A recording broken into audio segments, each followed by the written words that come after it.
विद्यार्थी सुरक्षेच्या संदर्भात काल महाराष्ट्राच्या शिक्षण विभागानं एक शासन निर्णय प्रसिद्ध केला। त्या शासन निर्णयामध्ये शाळेपासून 1 किलोमीटर अंतरापर्यंत कोणत्याही पानटपऱ्या असणार नाहीत व त्यावर कुठल्याही प्रकारचे तंबाखूजन्य पदार्थ विकले जाणार नाहीत, अशा पद्धतीचा आदेश काढण्यात आला आहे। मी याचं स्वागत अशासाठी करतो की मी स्वतः याची किंमत चुकवलेली आहे। 1.5 वर्षापूर्वी नगरला मुख्याध्यापक असताना माझ्या शाळेशेजारी शाळेच्या भिंतीला लागून असलेल्या पानटपरीची तक्रार मी केली, म्हणून गुंडांना सुपारी देऊन माझ्यावर प्राणघातक हल्ला करण्यात आला होता। पण आज ती गोष्ट नियमामध्ये परावर्तित झाली आहे, याचं एक समाधान आहे। नियम पूर्वीही होते, आज परत नियम आला आहे। प्रश्न अंमलबजावणीचा आहे।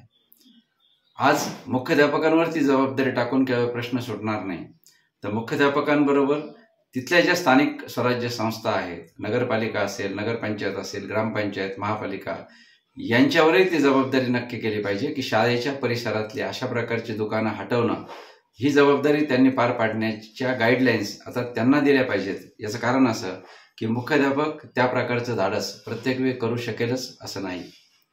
दुसरी गोष्ट अशी की यातले जे घातक परिणाम आहेत याच्याबाबत सुद्धा एक जागृती करण्याची गरज आहे। पालक विद्यार्थ्यांना शाळेत जाताना पैसे देतात आणि त्या पैशाचे विद्यार्थी काय करतात हे पालक सुद्धा बघत नाहीत। आज विद्यार्थ्यांचे खिसे तपासणं, विद्यार्थ्यांची दप्तरं तपासणं, या गोष्टी शाळेतही होण्याची गरज आहे आणि घरी सुद्धा होण्याची गरज आहे। कारण नाशिक जिल्ह्यातला आपल्याला प्रकार माहिती आहे की मध्यंतरी विद्यार्थ्यांची दप्तर तपासली तेव्हा अक्षरशः कंडोमपासून शस्त्रास्त्रांपर्यंत वस्तू विद्यार्थ्यांच्या दप्तरामध्ये सापडल्या होत्या। मी स्वतः मुख्याध्यापक असताना अशा प्रकारे विद्यार्थ्यांची दप्तर तपासायचो आणि म्हणून या प्रकारे पालक आणि शिक्षकांची जागरूकता महत्त्वाची आहे।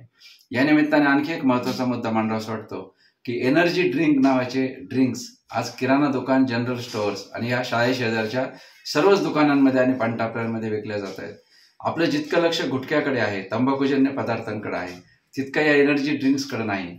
पण या एनर्जी ड्रिंक्समधले जर आपण घटक पाहिले तर ते गुंगे आणणारे अत्यंत घातक स्वरूपाचे आहेत आणि त्याचा थेट मज्जासंस्थेवर परिणाम होऊ शकतो। इतके घातक असणारे हे एनर्जी ड्रिंक्स याच्यावरही बंदी आणण्याची शक्यता सरकारने आणली पाहिजे आणि त्याचबरोबर शाळेच्या परिसरामध्ये ज्या ज्या ठिकाणी अशा प्रकारचे एनर्जी ड्रिंक्स विकले जातात त्या दुकानांना सुद्धा नोटिसा देऊन त्या दुकानांची परवानगी रद्द होईल इतकी कडक भूमिका शासनाने घेतली पाहिजे।